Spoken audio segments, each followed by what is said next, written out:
Hello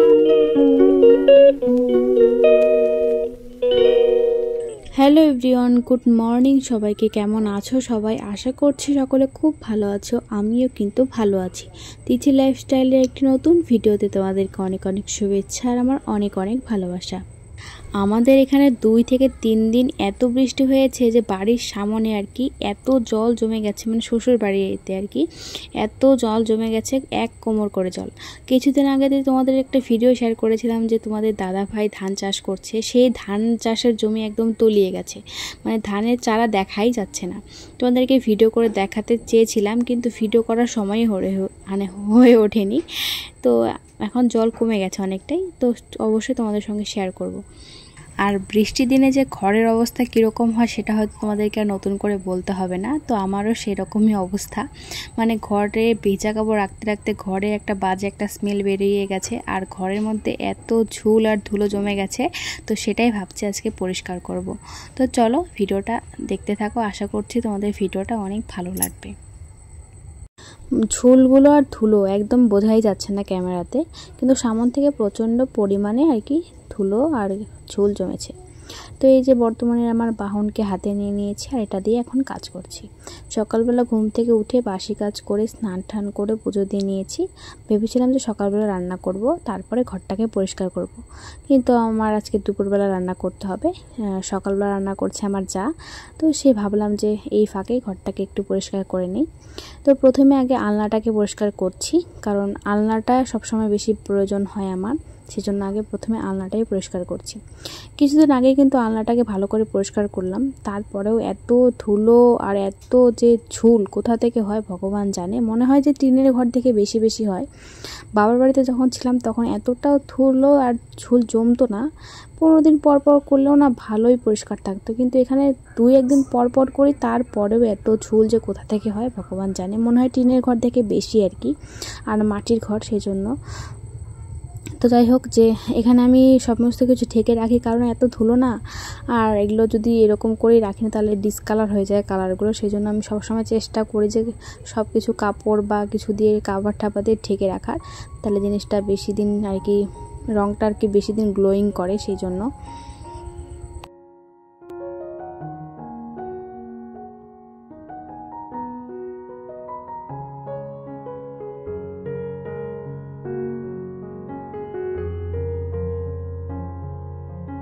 প্রথমে আমি শুকনো কাপড় দিয়ে মুছলাম, তারপরে এখন একটু জল দিয়ে ভিজিয়ে নিয়ে তারপরে মুছছি, কারণ শুকনো কাপড় দিয়ে না মুছলে পরিষ্কার হয়, কিন্তু ভেজা কাপড় দিয়ে মুছলে বেশি পরিষ্কার হয়, মানে একদম পুরো ভেজা না, হালকা হালকা ভেজা আর কি।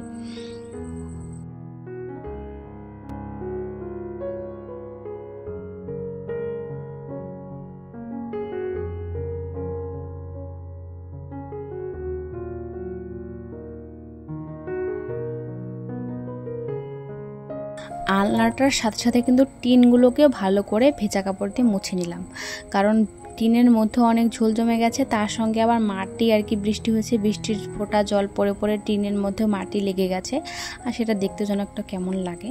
তো এই যে আলনাটা মুছে নেওয়ার পরে আলনাটা শুকিয়ে একটু হালকা করে শুকিয়ে যাওয়ার পরে নিচের মধ্যে বেড কাভার একটা আছে, সেটা ভাঁজ করে আমি সেখানে রাখি আর কি, তাহলে ধুলোটা একটু কম পড়ে। তারপর আলনাটা ভালো করে গুছিয়ে নিলাম।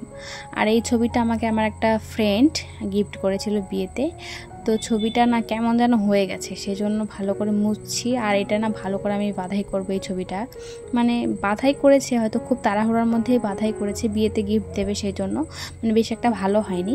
তো আমি এই ছবিটাকে দিয়ে আবার একটা নতুন করে ভালো করে একটা ছবি ফ্রেম আর কি বানাবো।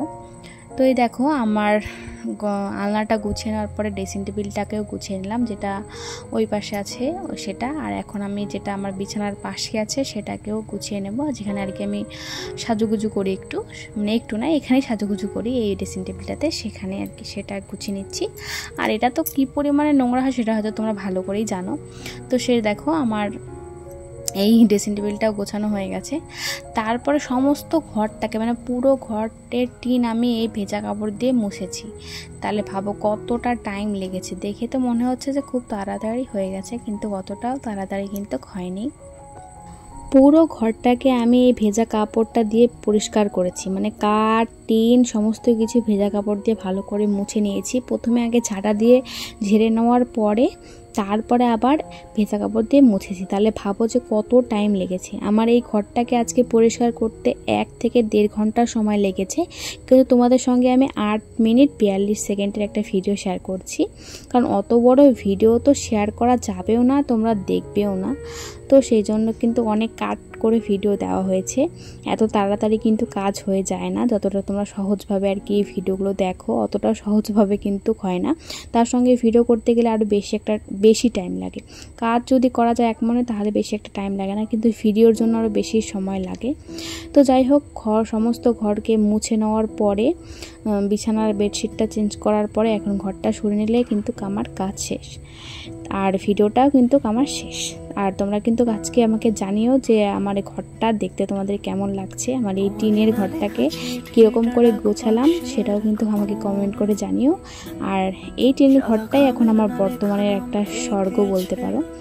তো যাই হোক, কেমন করে গোছালাম অবশ্যই কিন্তু আমাকে কমেন্ট করে জানিও। তো চলো, আজকের মতো ভিডিওটা এখানে শেষ করছি। ভিডিওটা ভালো লাগলে অবশ্যই একটা লাইক করে দিও। তো চলো, টাটা।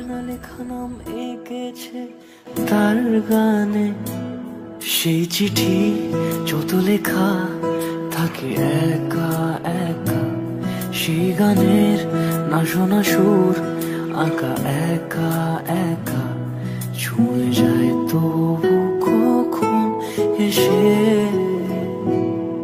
যদি বলি সে সবই তোমারই, একা চিঠি একা একা। যদি বলি সে সবই তোমারই, একা চিঠি একা একা।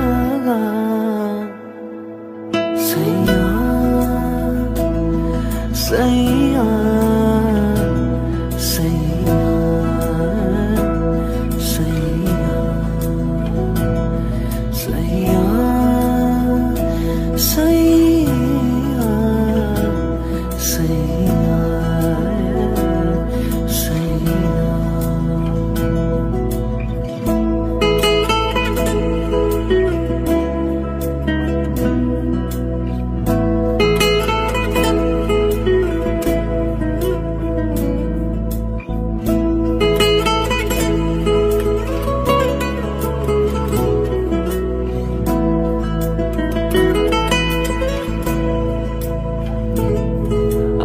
আমিতে ভাসিনি কোনোদিনও নীলে, তুমি তোমার দু চোখে সেই নীল ছুঁ